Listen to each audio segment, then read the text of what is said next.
this much in the first part is what we mean to do in this particular lesson. So by the end of this lesson, you should be able to select an experience that brought about a change in your life, and then eventually you should be able to write about it, including actions, observations, thoughts, feelings, and conversations in enough detail to allow readers to feel they are a part of your experience.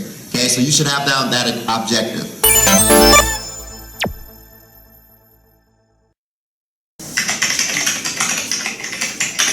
The number one metaphor I have in my mind for writing a screenplay is that you're trying to climb a mountain blindfolded.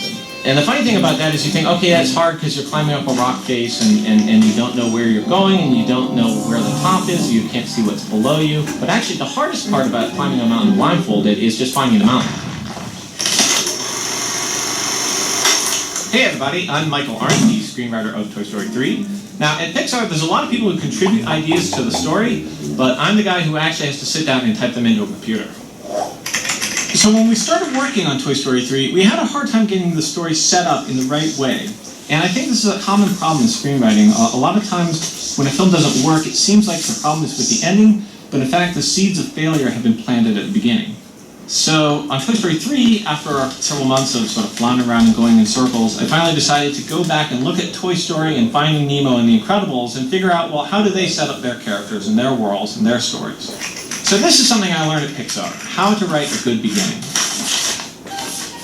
Usually a script is about 100 pages long with 3 acts, and the first act is about 25 pages long, the second act is about 50 pages, and the third act is the last 25. Now you start your first act by setting up your hero and his or her role, act. and by page 25 you've given your hero a goal and set them off on the journey that they'll take in the second act.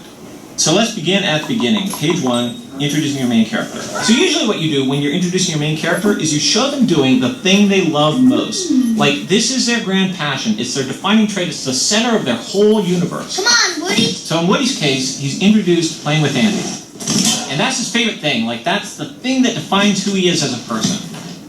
With Marlon's a family man. You know, he's just moved into a new house with his wife, they have You're an going to old find beautiful something little that eggs, your and he main couldn't be character happier. likes to do. And then with The Incredibles, you introduce Mr. Incredible being a superhero. So you start with your main character, you introduce the universe they live in, and you show your hero doing the thing they love to do most. But then your character needs one more thing. She needs a flaw. Now what's key here is that your character's flaw actually comes out of her grand passion. It's a good thing that's just been taken too far. You establish your character, you establish the world they live in, you establish the grand passion that they're defined by, and you establish a hidden flaw that comes out of this grand passion. And then you want to establish storm clouds on the horizon, which is your character's walking down the road of life, it's a nice, bright, sunny day, but off there on the horizon, there's some dark storm clouds gathering. So you start with your main character, you have what they're defined by, you have a hidden flaw, you establish storm clouds on the horizon, and then, ba-boom! Something comes in and totally blows apart your hero's life and turns it upside down. You gotta add insult to injury.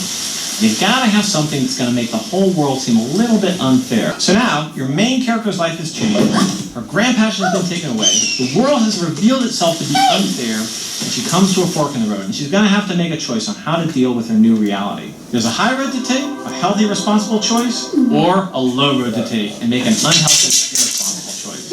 And remember, if your character chooses to do the right thing, you really don't have a story. So your story is coming out of your character's deepest desires and their darkest fears. The thing they love gets taken away from them, and the world is revealed to be unfair.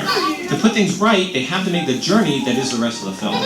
And by the end of the journey, hopefully they'll not only get back what they lost, but they'll be forced to fix that little flaw they had when we first met them. So that's what I learned at Pixar. And I'm not saying that all stories have to start this way, but if you're writing a script and you're having a hard time getting started, I hope these ideas are helpful. Okay, so it's said to establish a main character. You might just have a character that you've actually created in the story. Okay, so you have this main character, and it's said to show them doing something they love to do. Okay, and this is called their grand passion. So that's how you introduce to that character. They're right in the middle of it. And that's how a lot of cartoons and movies start off. As soon as it gets to that scene of that main character, they're doing what they love to do, just like he showed us. Okay, and then you show us the world they live in. That's the setting. But there also has to be some type of a major flaw, and this flaw is a weakness that comes from their passion. So he said it's basically taking the passion a little bit too far. Okay, it's a good thing that they've taken just a little bit too far. Next, you need to introduce a situation from afar. These are those storm clouds that are approaching. Okay, we've seen this in the stories that we've read in here. It kind of gave us this little small inkling of a situation approaching before we got to the actual climax. Okay, we felt some anticipation that something was about to go wrong. Okay.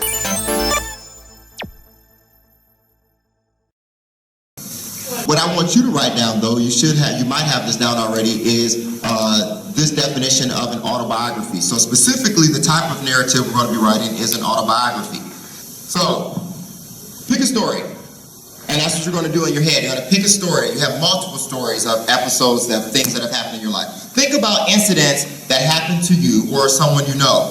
Think of interesting or unusual things that are funny, sweet, exciting, or sad. You might recall family stories that have been told over and over. You might recall family stories, oops, I said that already. Once you've chosen an event, use the following questions to help you focus your ideas. So again, we said that the reason that we study literature is because we want to see the events and situations that the characters go through so we can try to apply their solutions to those situations to our own lives. Okay, once we learn how certain characters went through a certain situation, then we can apply, hopefully, those solutions to our life, and it'll help us to overcome obstacles that we constantly go through. Because once you grow up, that's all you're going to go through is certain obstacles, and you have to figure out, how can I overcome this obstacle in the least effective or negatively affecting way, okay? And so you're going to find one of those issues that you have gone through already, and you're going to write about it in this autobiography. So here's the options that you have. Well, you really only have one option, okay? The option that you have here, so turn around. You're going to select an experience that brought about a change in your life, and you're going to write about it, okay? So you're thinking about an experience that brought about a change. So maybe it was when you moved out of your folks' house and you went to permanently live with aunt and uncle. Or maybe it's when you experienced the first Christmas that your parents didn't get you toys anymore. And you realize, wow, I don't play with toys anymore. Now I get underwear and socks, whatever. Okay. Tablets, cell phones, okay? Maybe that brought about a change of maturity. Some of you are going through driver's training. So you probably have your permit by now, and maybe you're thinking of, I wonder what it'd be like to be able to just drive on my own. Hopefully you haven't been driving on your own, and if you do, let me know so I can get off the road while you do it. Okay, so you're going to select an experience that brought about a change in your life, and you're going to write about it. Think about a time when you had to leave the comfort and security of home and go to a new place to meet strangers. So you're going to answer these questions once you select what you want to write about. How did you feel? What did you expect? Were there any surprises? If so, were they negative or positive? What did you learn from the experience?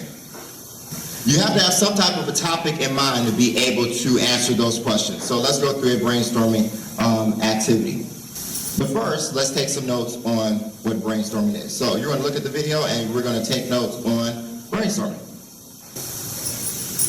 Okay, so everything that they name off in the video as being a step, we're going to write it down, okay? So that you have these steps and you can utilize them when we do our brainstorming. First of all, let's define brainstorming. What is brainstorming? Okay, let's go with Taylor. You said it's what? Pardon? Daydreaming about ideas, okay. Who else says something over here, Ms. Norwood?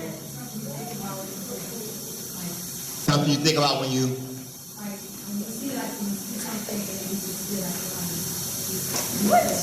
Okay, when you see something and you start getting details about it in your mind, Mr. Walker?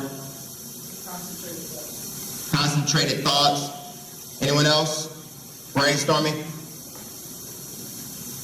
Okay, so brainstorming is a process that you use when you're trying to come up with ideas for something. So it's kind of like having a storm in your brain. Boom! That was my example of thunder. Yeah. Okay. So anyhow, but it's like having a storm in your mind. because you want as many ideas to pour down, or like y'all say nowadays, to be dripping in your mind for whatever subject that you plan to talk about. So you should have a subject in mind, which we have a subject. It's an autobiography. So this is a story about you, and it's a story that you can tell from beginning to end because you know all the details about it. Okay, but you want to allow as many of those details to come forward so you can do a selection process. Now this one I don't know enough about. This one is silly. That one is too serious. That one's too sad. I don't want to explain that one because that's embarrassing. Whatever. So you have to have a decent amount of them so you can go through a selection process. And so these are the steps on going through that process. .uk. Copyright 1999. There are 5 important rules to keep in mind when dealing with brainstorming. The first rule is to postpone and withhold your judgment of ideas. Okay, write that down. Postpone and withhold your judgment of ideas. So what would happen is that we would give you a certain period of time. We would say like 5 minutes or 10 minutes at most. And in that period of time, you're letting as many ideas rain down as humanly possible. And when you're letting those ideas come to you, don't start judging them. You save the judging for later. Okay, let's move on. It's at this point in time in the brainstorming session that you don't want to pass judgment on anyone's ideas. The purpose of brainstorming is to get the ideas out. And by passing judgment, whether either positive or negative, can only impact the amount of ideas that are actually brought out in a brainstorming session. Rule number 2, encourage wild and exaggerated ideas. Okay, rule number 2, encourage wild and exaggerated ideas. All right. It's much easier to tame a wild idea than it is to think of an immediately valid one in the first place. The more wild, the better. Shout out bizarre and unworkable ideas and see what they spark off. No idea is too ridiculous. State any outlandish ideas, exaggerate ideas to the extreme. Rule number 3, quantity counts at this stage, not quality. You're looking for launching points. You're looking for places to build ideas from. Okay, quantity counts at this stage, not quality. So what is quantity? How much? Okay? Then quality would be how good or how bad it would be. Also on this in this stage, don't focus on developing any idea completely. Just get it out and move on to the next one. Get it out, move on to the next one. Get it out, move on to the next one. Finish? Yeah. The more ideas you've gathered, the better the chance you're going to find one that can be built on later. Rule number 4, build on the ideas put forward by others. Okay, build on the ideas put forward by others. Okay? Maybe you have to ask somebody about situations that you've been in because you've forgotten them. You said it again. Right here. I Okay. heard his hand in the way. Oh, okay. Build Build on the ideas put forward by others. Build on the ideas put forward by others. So some people think, I've never done anything exciting in my life. I've never gone through any situations. My life is boring. And you ask one of your best friends, and they're like, what about that time that blah, blah, blah, blah, blah? Okay? Build on the ideas of others. Call up a family member. Call up a friend. Last one. Then expand on the ideas of others. Try and add extra thoughts to each idea. Use other people's ideas as inspiration on your own. You'll never know which idea will be the golden idea unless you take a look at each of them in a little bit more detail. Rule number 5. Every person and every idea has equal worth.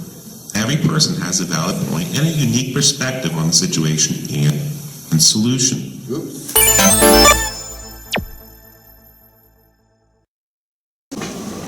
All right, so I'm going to do a demonstration of brainstorming so that the people who just are still confused about it, or maybe you've met an obstacle or a writer's block, you'll have some type of clarity on where to go from here. I'm going to need someone to time me for 5 minutes. And so just like we did on our brainstorming, I'm going to adhere to the 5 steps for brainstorming. So I'm going to make sure that I respect step number 1, which means that I'm going to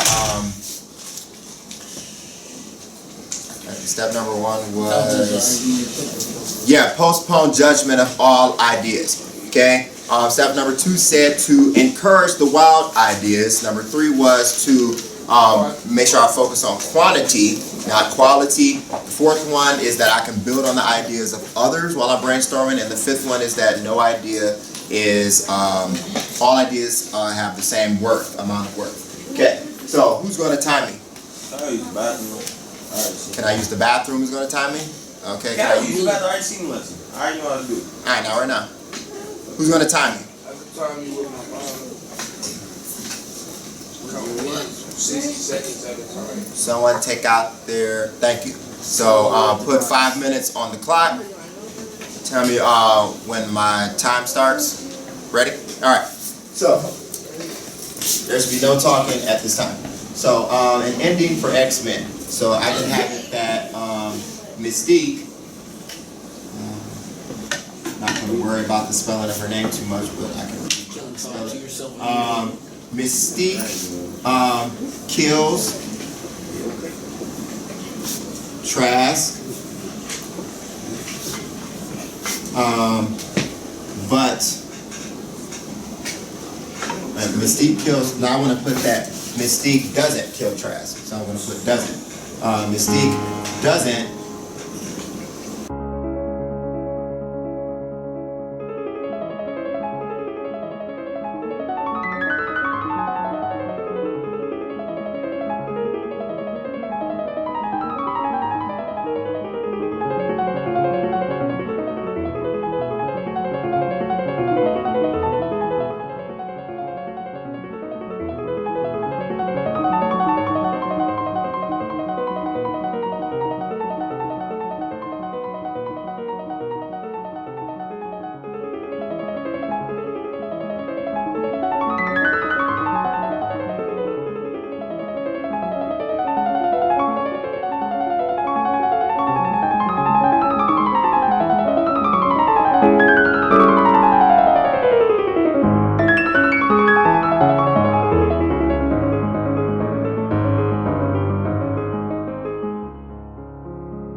riots break out. Huh? My time is up? Yeah. Okay, and then riots break out. Okay. So now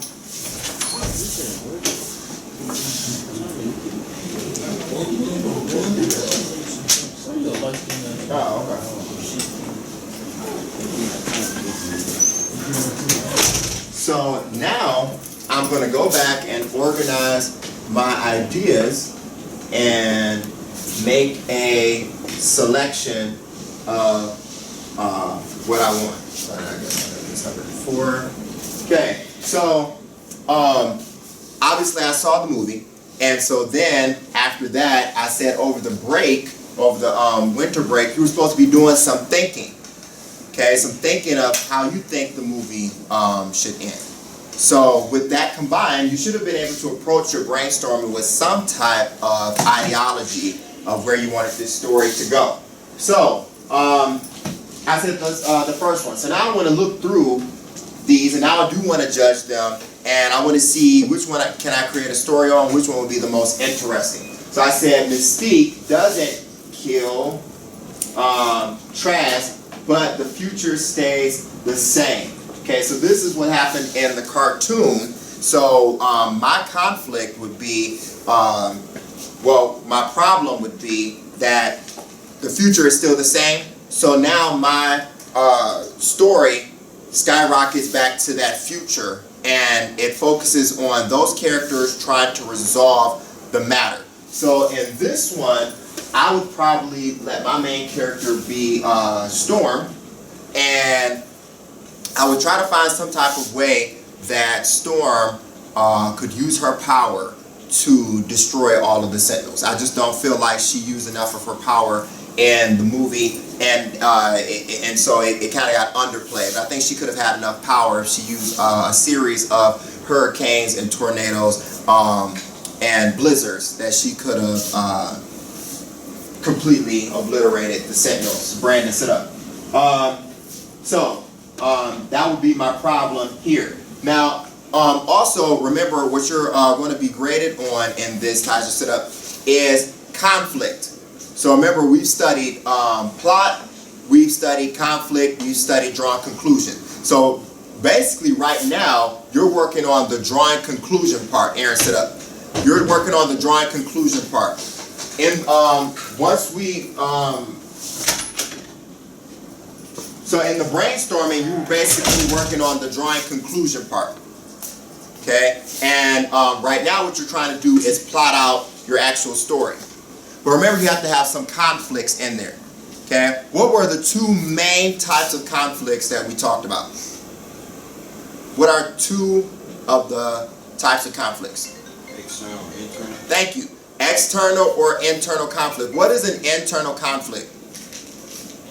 Self-inflicted. Yeah, self-inflicted. So it's me having suicidal thoughts. That would be an internal conflict. In the movie, Professor Xavier had an internal conflict because he didn't like the way that his powers were basically taking advantage of him. So he was taking the medicine and he had to drink away the stress. So that was an internal conflict. It's man versus himself. What's an example of an external conflict? Man versus man. Okay? So when Magneto and Professor X get into it in the plane, that's character versus character, man versus another person. Doesn't have to literally be a man versus another man. It's any two entities of human beings or animals against each other. Aaron, I said sit up. You're about to lose your sitting privileges. Okay? What's another conflict? What's another type of conflict? Man versus nature or something. Man versus nature. So when Magneto sent Wolverine over to the lake and he made him drown, that was an example of man versus nature, because Wolverine couldn't escape that fate of drowning. So it was just him versus his enemy, the ocean, or the river. Okay, the water. Okay?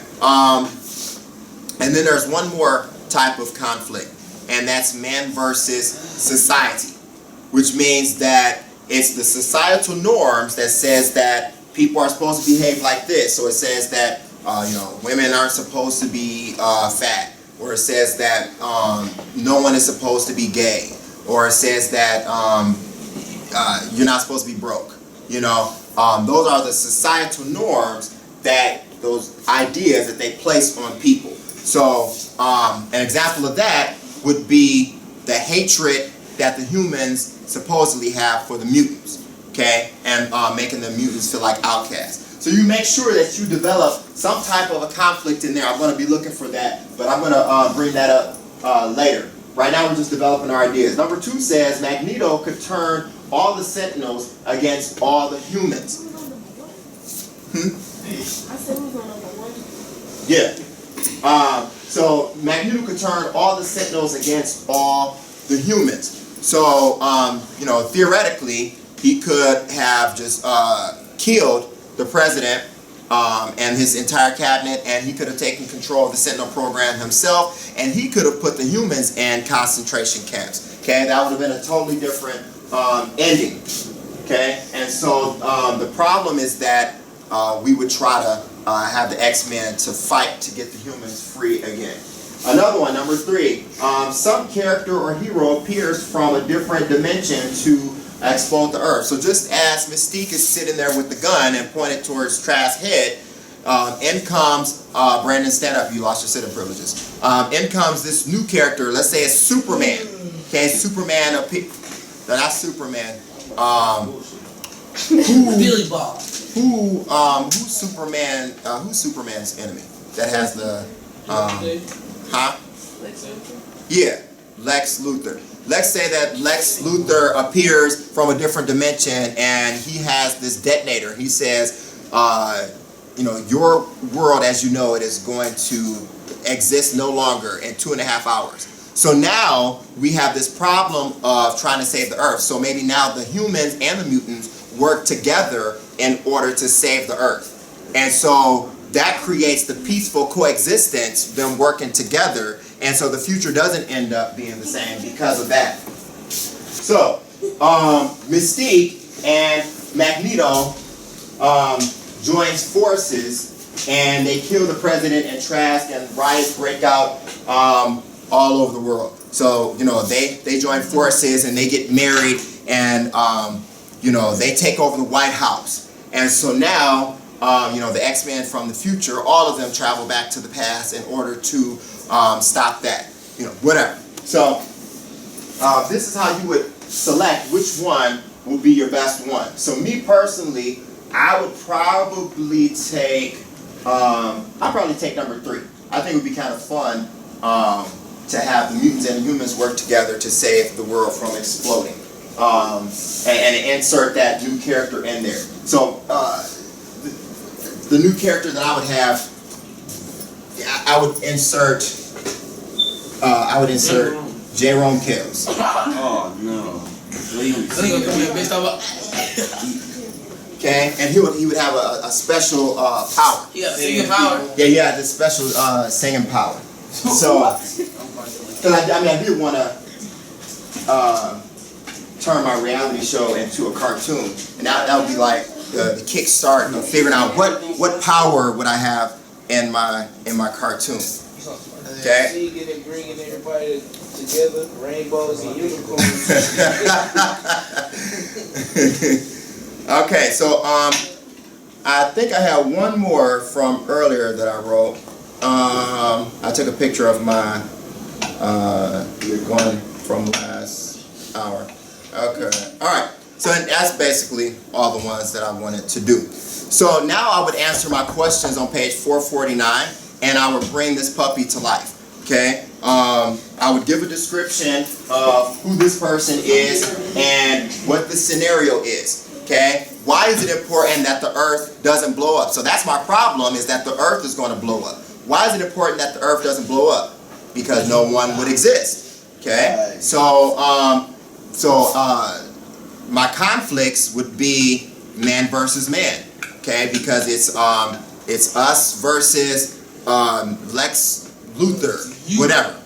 Now I wouldn't be the person who blew up the Earth, so I would have to include 2 extra characters. So it would be the X-Men and Jerome against these other villains, and so that would be our conflict, and we're battling and we're trying to find the detonator and this and that. Okay, and so that ends up solving the problem of the future being the way that it is and the Earth exploding. Okay.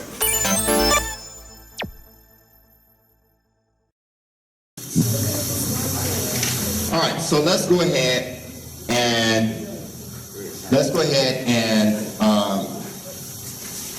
do a brainstorming.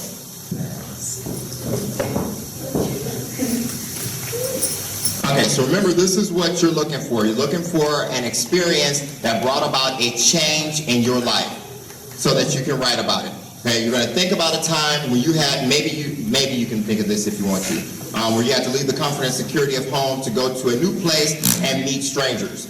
Okay, so on your paper, He said, what if nothing happened? Right at home. Right, so if that didn't happen, then you're going to think of a story in your life that you can tell, like an episode for people to enjoy. Okay, so again, It could be anything, like anything. so again, overall, you're looking for something that you can tell about your life that includes actions, observations, thoughts, feelings, and conversations, and so that you can explain it in enough detail that it allows the readers to feel they are a part of your experience. So you tell about anything in your life that you want to. You can tell about any episode in your life that you want to, long as you can include all of this stuff. It's fine. All right, so I'm going to put 5 minutes on the clock, And in those 5 minutes, during the brainstorming, there's no talking, and you're writing down as many ideas as possible.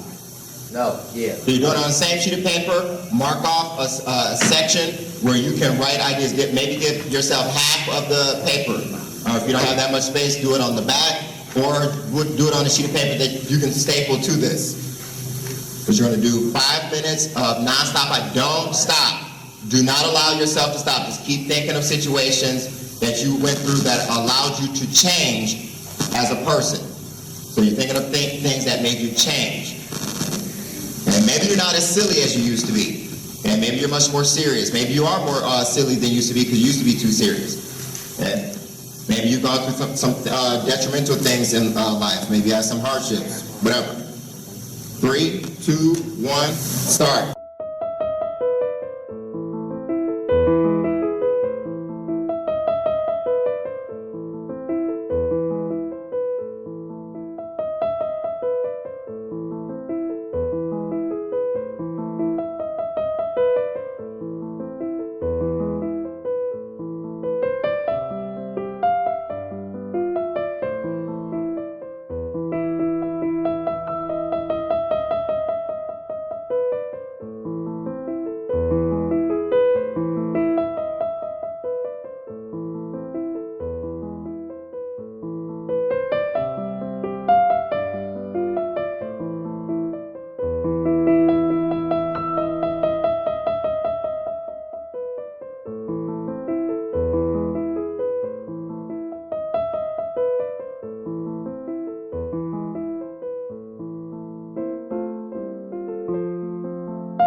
All right, so go ahead and stop. I will be collecting this by the end of the week, but I'll let you take it home with you. If you come across any other ideas that you want to add to it, go ahead and do that. But here's just some examples of what I wrote down. So the first thing that came to mind was the time I went to California with my family. I was only like about 10 or 11 years old. But my parents didn't go, but my other family went. I don't really know the significance of that, but I also said growing up in an abusive household where your family actually fight. I grew up where my parents used to fight. I said the day of my grandfather's funeral, I was 6 years old, and my mother allowed me to make a decision on whether I wanted to go to school or whether I wanted to go to my grandfather's funeral. And it was an actual decision I had to make because it was pizza day that day. But I still chose to go to my grandfather's funeral. But that was a pivotal moment where I felt I grew because I made an important decision. I said the time I chose new gym shoes over drum lessons. I had drum lessons, and my dad made me choose over which ones, which I wanted. I said shoes, and he did end the drum lessons like he said, which I thought was really rude and disrespectful. When the first time I got fired, the time I got fired from my first job I had since 9th grade. I worked there for 9 years. I got fired when I was 23.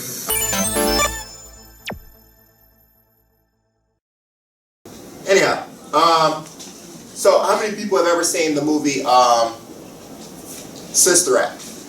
Me. Well, Whoopi Goldberg, and in Sister Act 2, you have the singer Lauryn Hill, and who knows who Lauryn Hill is? Lauryn Hill? Lauryn Hill, the singer. Did she just die? No, she did not just die. But if you've seen Sister Act 2, with the kids that go sing in the choir, then you've seen Lauryn Hill. She's the main character in there, other than Whoopi Goldberg. And Lauryn Hill has this passion to sing in the movie, and so she goes to this inner city school, which is really this Christian-based school, and so they have this choir, and so they have a music class, and that's what Whoopi teaches is the music class. And so at first, she wasn't all that serious about the school or the music at first, but then she kind of gravitated towards it. So once her mother knew that she became serious in it, her mother tried to warn her away from that passion. She said, no, we work on academics in this family. That's not going to bring you anything. Don't worry about that singing. You're not going to become anything. Worry about that. So she tried to steer Lauryn Hill away from the singing. However, the conflict comes when that passion is taken away. So they have this opportunity to go perform and win this competition, and so she brings her mother the permission slip, and her mother says, what's that for? Because you're not going. I told you we work on academics. Study for your test. You're not going. Okay? So she's left with this unfairness that you need to have as an obstacle in your story against your main character, and there's a fork in the road that needs to be taken. Either Lauryn Hill could take the good road, and she could choose to stay home and study like her mother told her to and be a good girl, or she can turn this into a real story, and she could go to the competition and try not to get caught. So obviously she takes the other road. Okay, she has this fork in the road. She takes the unhealthy path because it creates the story. Okay, so she goes and she gets caught, and by the end of the story, her mother ends up liking it and supporting it. But all this is doing is setting you up with a goal. So now you have a goal that you're going to try to resolve by the end of the story. And by the time you finish this, you've gotten to your climax. So all that they did in the video is set us up with our introduction and rising action. So he said, just like you saw on your ice cream plot diagrams, you have 3 different acts. Ahmad, you have your first act, which on your paper is your first event, Kalia, which is your rising action. How are you going to build anticipation and introduce us to the characters and give us that exposition and everything? Okay? So for instance, my character, I'm going to have Storm in there, but my character is going to be Jerome Kales. Okay? So I had to introduce him to my reader. So I have to put him doing something that he loves to do. So he is performing. At the exact time that we see him in the story, he's performing. So that's his power? No, that's not what it is. It's a part of his power, yeah. But that's his passion. His passion. Remember, it said to show the grand passion. Doing something they love to do. Okay? That's his passion. And his power lies in that, yes. The power is to entertain, though. So the action is performing, the power is to entertain. Okay? So it then also said put them in the setting, the world that they live in. So he's a 34-year-old male from Detroit. Okay? Then it said to also create a flaw, which is a major weakness that comes from the passion. Okay? His flaw is that he's overly confident. Okay? He's a Leo, so that his ego gets in the way of him sometimes. Okay? It blinds him. Just like Captain, what was the? Incredible. Incredible. Captain Mr. Incredible. Okay, just like Mr. Incredible. Okay, just like Mr. Incredible, he had too much pride. He didn't want nobody to help him. Okay, so that was his flaw. Okay, so then a conflict that is going to possibly take away this person's passion is that he learns that the world is going to be destroyed. Okay? If the world gets destroyed, someone wiped it off, but if the world gets destroyed, he won't be able to build the legacy that he's trying to build. So that's going to get in the way of what he's really trying to accomplish. Okay? So it becomes this obstacle, but the real obstacle is that he must work. He has to have a full-time job. So just like Superman is really Clark Kent, who has to go to work every single day and earn his living. That gets in the way of him doing his superhero job. As soon as he finishes, he got to get back on the clock. And no one can know that he does this. Okay? So Jerome has to try to save the world with the X-Men from getting destroyed so he can build his legacy. But he can't let his job know that he's not at work. So he has to try to still work, but save the world within the 2-hour period before it ends. So that's the unfairness that's in the way, is that he has to take his behind the work, because if he saves the world but gets fired in the process, he's not going to have a job to go back to, and he's not going to be able to support himself. Okay, so he has a fork in the road. Should he just go to work and focus on that, or should he try to save the day and the world with the X-Men? Okay, so I'm going to make him take the unhealthy path. He's going to go try to save the day and try to not get fired from his job. So he's going to try to be slick. Okay, and then by the end of the story, I'm going to resolve the conflict, and hopefully we fix his egotistical ways. Okay, but this will by establishing all of this will set me off onto my climax, which in my climax, he's fighting with the X-Men. Pow! So he's fighting with the X-Men. Okay? So that should set you up with how to start off your story. Alright, so let's go ahead and get started with today's lesson. Today is drafting day. Woo-hoo! I said put your hands together. You know, you just need too much. Alright.